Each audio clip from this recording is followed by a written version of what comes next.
ప్రజలంతా ఆశించిండ్రు.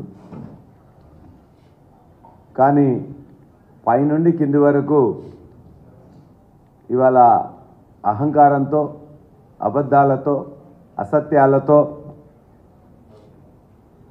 గ్రామంలో మొదలు పెడితే పట్టణంలో వరకు సెక్రటరియట్ వరకు కూడా అన్ని అబద్ధాలు, అసత్యాలు మాత్రమే ప్రచారం చేస్తున్నారు. ఎవరి మీద ఏ విధంగా కక్ష సాధింపు చేయాలని చెప్పేసి ఆలోచిస్తున్నారు. ఓడిన కాంగ్రెస్ అభ్యర్థులే వాళ్ళందరూ కూడా పోలీస్ వ్యవస్థను, రెవెన్యూ వ్యవస్థను మొత్తాన్ని కూడా దుర్వినియోగపరుస్తూ గెలిచిన ఎమ్మెల్యేలను కూడా ఇతర పార్టీల నుంచి ఉన్న వాళ్ళందరినీ కూడా అవమానపరుస్తున్నారు, బెదిరిస్తున్నారు. కార్యకర్తలను అయితే చాలా ఇబ్బందులు పెడుతున్నారు. వాళ్ళ అబద్ధ ప్రచారాలు ఏ విధంగా అంటే, మేము ఎన్నికైన ఎమ్మెల్యేలు, ఎమ్మెల్సీలేము, ఎంపీలమే కాకుండా మా కుటుంబ సభ్యులను కూడా అందులోకి లాగి వారు రాక్షసానందం పొందుతూ అబద్ధాలని, అసత్యాలను నిస్సిగ్గుగా ప్రచారం చేస్తున్నారు. కాంగ్రెస్ పార్టీ అధికార ప్రతినిధి అని చెప్పుకునే వాళ్ళు, ఆయన పేరు తీసుకోవడం కూడా నాకు అంత సబబు కాదు, కానీ తీర్మాన్ మల్లన్న అనేవాడు ఈ రాష్ట్రం గత 10 సంవత్సరాల్లో ఉన్నప్పుడు ఎలక్ట్రిసిటీ బోర్డులో 26-27 మంది ఉద్యోగస్తులను అక్రమంగా ఇచ్చినట్టు, అందులో పల్లా రాజేశ్వరరెడ్డి భార్య నీలిమ కూడా ఉన్నట్టు అని చెప్పేసి నిన్న మొత్తం మాట్లాడడం జరిగింది. నా భార్య పేరు నీలిమ. రండి సుమన్ గారు రండి.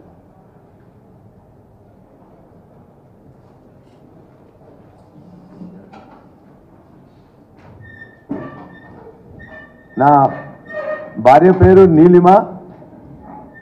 ఆమె 1987లో ఇంటర్మీడియట్ 100కి 100% మార్క్స్తో, అంటే ఫస్ట్ ఇయర్లో 150కి 150, సెకండ్ ఇయర్కి 150-150లో టాప్ ర్యాంక్ స్టూడెంట్గా పాస్ అయింది. తర్వాత ఆనాటి ఆంధ్రప్రదేశ్ ఎంసెట్లో 714 ర్యాంక్ వచ్చి స్టేట్ టాప్ ర్యాంక్లో ఒకరిగా ఉన్నారు. ఆ తర్వాత జరిగిన ఆనాడు ఏపీఎస్సీబీ అని చెప్పేసి బోర్డు ఉండేది. ఏపీఎస్సీబీ బోర్డు నిర్వహించిన ఎగ్జామినేషన్లో ఏఈ ఎలక్ట్రికల్లో సెలెక్ట్ అయిపోయి 1992 జూలైలో ఆమె అపాయింట్మెంట్ అసిస్టెంట్ ఇంజనీర్గా ఏపీఎస్సీబీలో జరిగింది.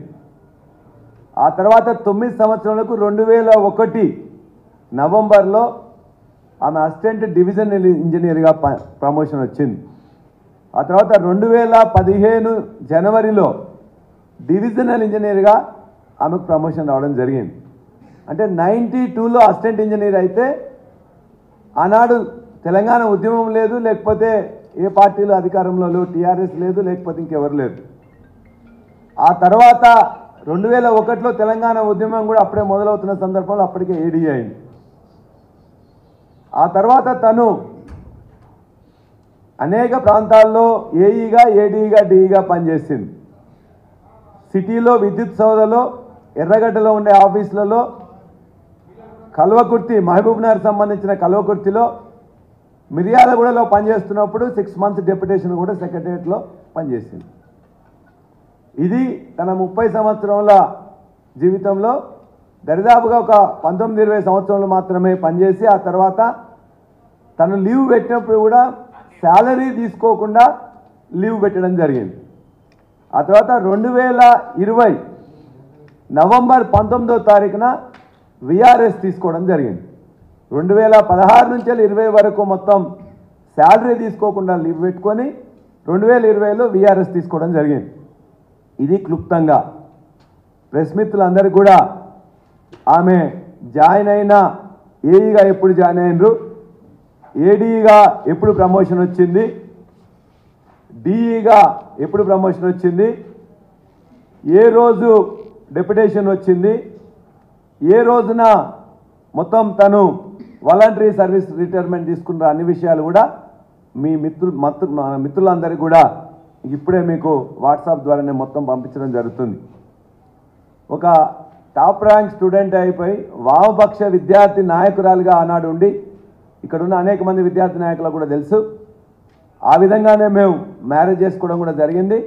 ఇవాళ తను సీఈఓగా ఉన్న అనురాగ్ యూనివర్సిటీలో 2300 మంది ఎంప్లాయీస్ ఇలా సంస్థలో పనిచేస్తూ ఉన్నారు.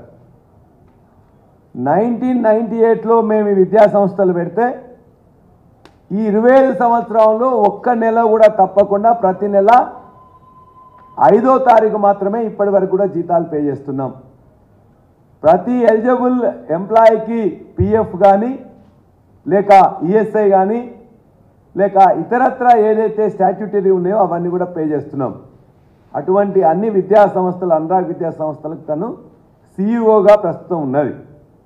ఆనాడు విద్యార్థి నాయకురాలుగా, ఆ తర్వాత గవర్నమెంట్లో లేకపోతే కార్పొరేషన్లో ఎంప్లాయీగా, ఆ తర్వాత లీవ్ పెట్టి లేకపోతే రిజైన్ చేసి నేను ఫుల్ టైం పాలిటిక్స్లోకి వచ్చిన తర్వాత తను మొత్తం కూడా యూనివర్సిటీ విద్యా సంస్థలు ఉండడం జరిగింది. తన మీద కూడా తను దొంగతనంగా ఈ ప్రభుత్వం ఉద్యోగం ఇచ్చినట్లు, తను కాంగ్రెస్ ప్రభుత్వం రాగానే రిజైన్ చేసి పారిపోయినట్టు మాట్లాడుతున్న తీన్మార్ మల్లన్న ఖచ్చితంగా అతని మీద డిఫమేషన్ కేసు వేస్తున్నాం. దాంతోపాటు ప్రతిరోజు ఇప్పటికే నా మీద 2 సార్లు పోటీ చేసి ఓడిపోయాడు. 2015లో కాంగ్రెస్ అభ్యర్థిగా, 2021లో ఇండిపెండెంట్ అభ్యర్థిగా, మరలా 2 సార్లు ఓడిపోయిన నేపథ్యంలో ఎమ్మెల్యేగా నేను జనగామలో పోటీ చేస్తుంటే ప్రతిరోజు నా మీద వచ్చి ఇష్టం వచ్చినట్టు మాట్లాడుతుంటే కూడా అతను ఎక్కడికైతే వచ్చి మాట్లాడినో అక్కడ ప్రజలు నాకు ఎక్కువగా ఓట్లు మెజార్టీ చేయడం జరిగింది. మరలా ఇవాళ ఎమ్మెల్సీ ఎన్నికలకు నోటిఫికేషన్ రాగానే నా మీద, మా కుటుంబం మీద, మా యొక్క విద్యా సంస్థల మీద, మా పార్టీ మీద, అందరి మీద కూడా ఇష్టం వచ్చినట్టు తూలనాడుతూ మాట్లాడుతూ కాంగ్రెస్ అధికార ప్రతినిధిగా, వాడు వ్యక్తిగతంగా ఉంటే మేము పట్టించుకునే వాళ్ళం కాదు, ఇలా కాంగ్రెస్ పార్టీ మాటగా కాంగ్రెస్ పార్టీ అధికార ప్రతినిధిగా ఉన్నాడు కాబట్టి మేము క్వశ్చన్ చేస్తున్నాం. ఇవాళ కాంగ్రెస్ పార్టీ ప్రభుత్వం నిర్వహిస్తున్న ప్రజావాణిలో అతనికి వ్యతిరేకంగా ఆ ప్రాంతంలో గట్కేసరి కానీ మేడ్చల్ ప్రాంతంలో ప్రతి బిల్డర్ దగ్గరికి వెళ్ళి ఏ విధంగా మొత్తం డబ్బులు వసూలు చేస్తూ ఎమ్మెల్సీ ఎన్నికల్లో నన్ను వసూలు చేయమని చెప్పేసి ప్రజావాణిలోనే కంప్లైంట్ ఇచ్చారు. దాని మీద ఈ ప్రభుత్వం తీసుకున్న చర్య ఏమిటి? రెండవ అంశం, మా కాలేజీలు ఉన్న ప్రాంతానికి వచ్చి ఇవాళ వాళ్ళ తమ్ముడు విజయాన్ని పంపించి ప్రతిరోజు కూడా మీరు ఇక్కడ ఈ ల్యాండ్లో వాళ్ళ ఇష్యూ ఉంది, వీళ్ళ ఇష్యూ ఉంది, సెటిల్ చేస్తావా లేదని చెప్పేసి బెదిరిస్తూ ఉన్నాడు. ప్రతిరోజు కూడా మా ఎంప్లాయీస్ని బెదిరిస్తూ, తూలనాడుతూ, అసభ్యకరంగా మాట్లాడుతూ చేస్తున్నాడు. మా సంస్థలు ఇవాళ బ్రౌన్ ఫీల్డ్ యూనివర్సిటీగా అనురాగ్ యూనివర్సిటీ ఉన్నది. అన్ని రకాల రిజర్వేషన్స్ ఉన్నాయి. ప్రభుత్వమే ఆనాడు 2000 ఉన్న 20 సీట్లకు కానీ వాటికి ఫీజు ఫైనల్ చేసింది. అడ్మిషన్ పాలసీ కూడా బ్రౌన్ ఫీల్డ్ యూనివర్సిటీ ప్రకారమే నడుస్తున్నాయి. ఇవాళ ఒకవైపున ఇటువంటి అధికార ప్రతినిధులను చెప్పుకునే కాంగ్రెస్ అధికార ప్రతినిధులు ఈ విధంగా అసత్యాలు ప్రచారం చేస్తుంటే, మరికొంతమంది కాంగ్రెస్ నాయకులు వచ్చి మేము మొత్తం కూడా రోడ్లను తీసేస్తామని చెప్పి బెదిరిస్తూ ఉన్నారు.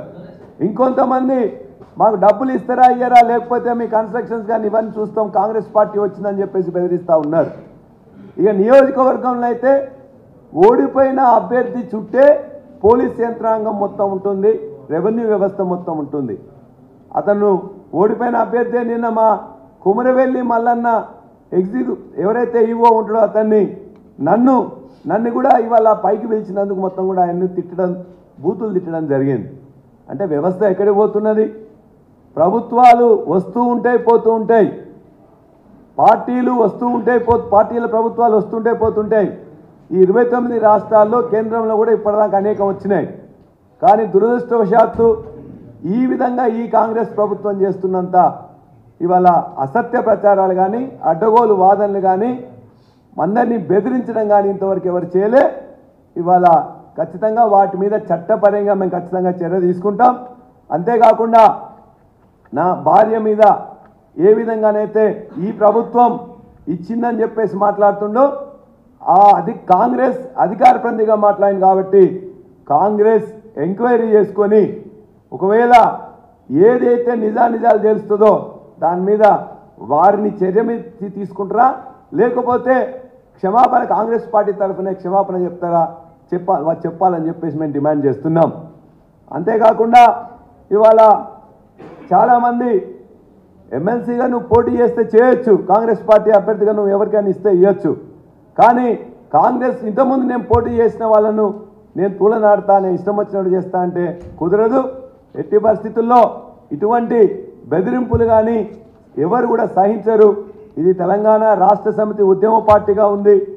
ఉద్యమంలో 2001 నుండి 14 వరకు ఎవరు కూడా ఎమ్మెల్యేలు అవుతామో ఎమ్మెల్సీలు అవుతామో ఎంపీలు అవుతామో అని చెప్పి ఉద్యమం చేయలే. ఆ తర్వాత వచ్చిన ప్రభుత్వంలో ఖచ్చితంగా ప్రజలు కావాలనుకున్నారు కాబట్టి 10 సంవత్సరాలు అదే ఉద్యమ నాయకులు అదేవిధంగా అనేక మంది కలిసి వచ్చిన వాళ్ళతో ఇలా ప్రభుత్వం ఏర్పాటు చేయొచ్చు. ఇలా ప్రభుత్వం మారినంత మాత్రాన మా యూనివర్సిటీకి వచ్చే ఇంటెలిజెన్స్ అధికారులు వచ్చి రోజు బెదిరిస్తూ ఉన్నారు.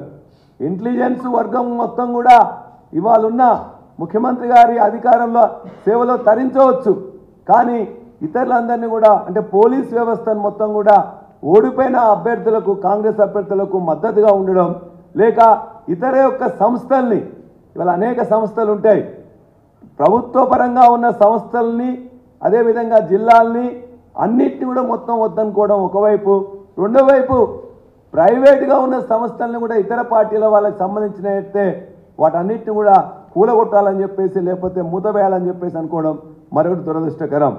మేము 25 సంవత్సరాల క్రితం విద్యా సంస్థలు స్థాపించినాం. దరిదాపుగా 35 సంవత్సరాల క్రితం మా వైఫ్ ఉద్యోగం సంపాదించింది.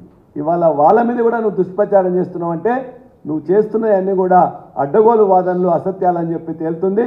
కాబట్టి కాంగ్రెస్ పార్టీ అటువంటి చీడ పురుగుల్ని సమాజం నుండి తరిమి కొట్టే ముందే మీరు అతన్ని వేరు చేసుకుంటారా లేకపోతే తప్పును ఒప్పుకొని క్షమాపణ చెప్తారా మీరు నిర్ణయించుకోవాలని చెప్పి మేము డిమాండ్ చేస్తూ ఇవాళ ఉన్న పోలీస్ యంత్రాంగం కానీ ఇంటెలిజెన్స్ కానీ ఇవాళ అందరినీ ఈ విధంగా బెదిరిస్తున్న వాళ్ళ మీద దృష్టి పెట్టండి.